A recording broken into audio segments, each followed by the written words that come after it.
Hello, hello, Hidden Hermit here.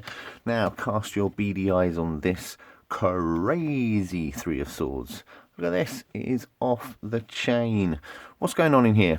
So this is the Three of Swords from the Santa Muerte Tarot.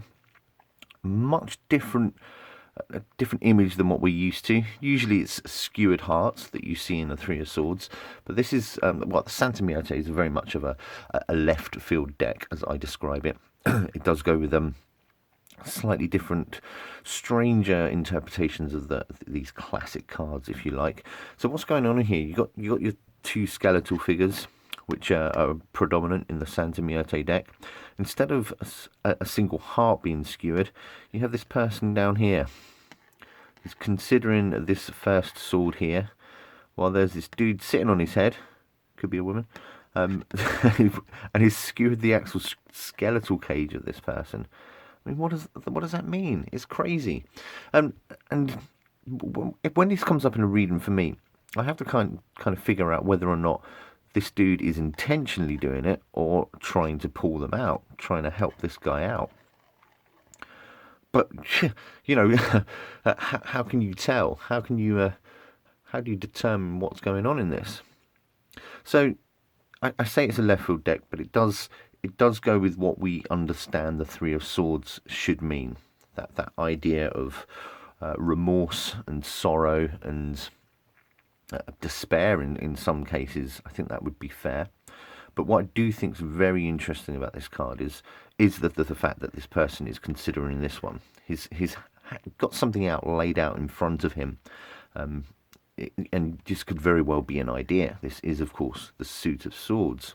And yet he's been stabbed in the back, literally stabbed in the back. You do need to go to the little book for a little more guidance, I think. And unusually for me, instead of just winging it, I'm going to read out what the description says. So it says, new ideas and new strategies for the most part could work against us, stabbing us in the back, causing losses, conflicts, remorse or distancing.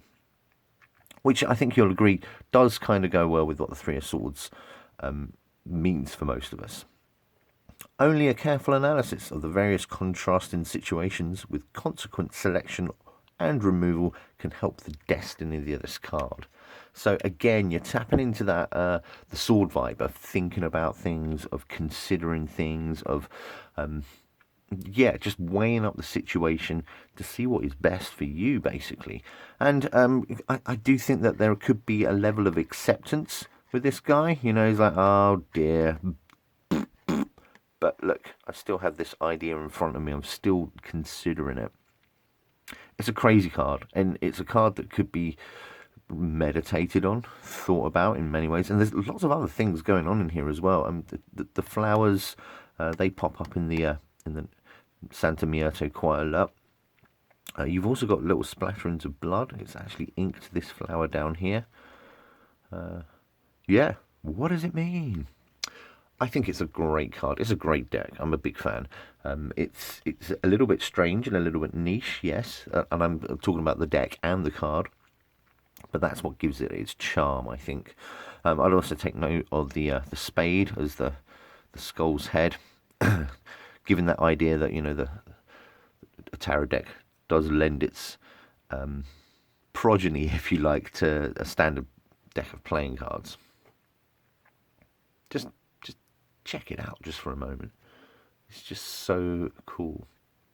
Anyway, so every card in the Santa Muerte deck comes with advice from the dead, which is a great little feature, if you ask me.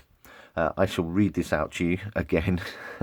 Excuse all the reading, but here we go. So the advice of the dead for the Three of Swords in the Santa Muerte Tarot says, use all of your rational abilities of evaluation and analysis, as this is the moment to be cautious and prudent in decision making and in facing new activities.